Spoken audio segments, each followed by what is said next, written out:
Why are white evangelicals so devoted to President Trump? It's a question that has preoccupied many academics and political observers, and a Christmas Day exchange between Pete Buttigieg and a Christian right blogger shed some light on one answer. Buttigieg, the mayor of South Bend, Indiana, and a contender for the Democratic presidential nomination, tweeted that Jesus Christ came into this world not as a citizen, but as a refugee. In response to that Christmas message, religious right blogger Matt Walsh tweeted that Joseph and Mary went to their ancestral home in Bethlehem for a census. In no sense did Jesus come into this world as a refugee. That pushback caught the attention of Eastern Illinois University political scientist Ryan P. Berg. The question of Jesus' immigration status is still a subject of debate among Christians. But Walsh's forceful response did underscore something for Berg that he wanted to dive deeper into: the fact that white evangelicals, like Matt Walsh, are incredibly conservative on immigration. In a post probing the issue on the site Religion in Public, Berg used data from a 2018 cooperative congressional election study, which asked about 60,000 participants a host of questions on a range of issues. On immigration, respondents were asked 5 different questions: whether they supported withholding federal funds from sanctuary states and cities, increasing border funding by $25 billion, detaining those who cross the border without authorization multiple times, ending a visa lottery program, and family-based immigration, both of which have been the subject of President Donald Trump's ire, and rolling back the Deferred Action for Childhood Arrivals program, which has offered deportation protection and work permits to over 700,000 young unauthorized immigrants since 2012. Berg's analysis, published Thursday, finds that on issues ranging from border security to immigration detention, white evangelicals, a group that includes dozens of individual denominations, from the Southern Baptist Convention to the Pentecostal movement, are substantially more conservative than the average American and even the next most conservative religious group.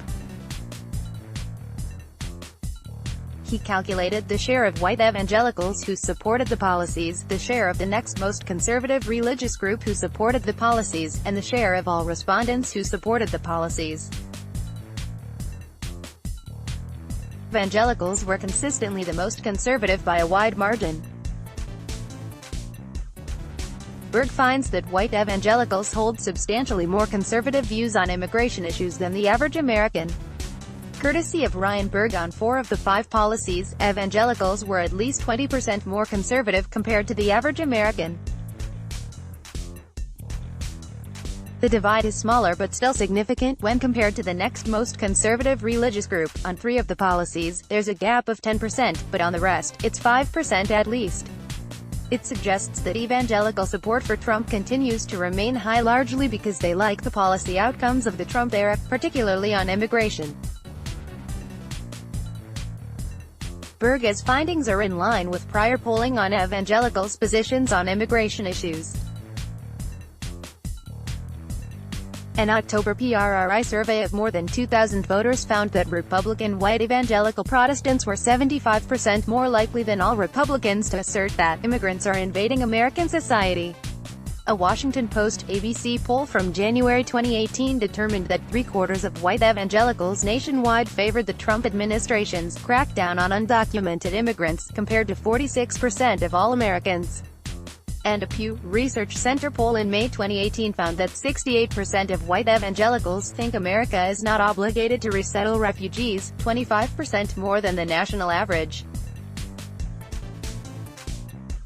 Evangelicals' attitudes toward immigrants don't seem to have much basis in religious scripture. As Tara Isabella Burton wrote for Vox, the Bible contains numerous passages that seem to straightforwardly exhort care for the poor, immigrants, and refugees.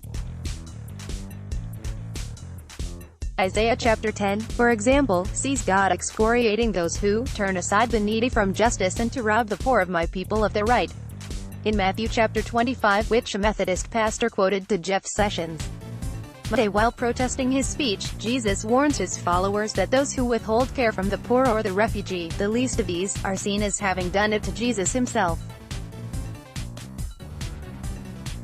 plenty of other verses: Leviticus chapter 19 verses 33 to 34, Jeremiah chapter 7 verses 5 to 7, Ezekiel chapter 47 verse 22, Zechariah chapter 7 verses 9 to 10, express similar sentiments. But since at least the 1970s, American evangelicals have generally been reluctant to count immigrants among those the Bible calls on them to aid. Trump has further fueled that reluctance. Burton adds, the age of Trump, and the Christian nationalism he has frequently evoked as a rhetorical campaign strategy, has seen white evangelical nativist rhetoric take on a more politicized role. As Messiah College professor and historian John Fee told Vox, white evangelical pastors, and thus their parishioners, are increasingly willing to take their sermon talking points and marching orders from an administration buoyed, in part, by its embrace of nativism. Some evangelicals have pushed back against the hardline turn immigration policy has taken under Trump. Most recently, Christianity Today, a prominent evangelical magazine, criticized Trump's cruelty and hostility towards immigrants and refugees, though as my colleague Jane Coaston notes, the magazine isn't representative of the type of evangelicals who back Trump. Evangelical leaders, including Rev. Franklin Graham, the son of the prominent evangelist Rev. Billy Graham, also widely denounced the Trump administration's policy of separating immigrant families in detention in the summer of 2018, though in that instance Graham also noted his continuing enthusiasm for Trump. But on the whole, the president's views on immigration have drawn support from evangelicals, a key voting bloc that helped carry him to victory in battleground states in 2016.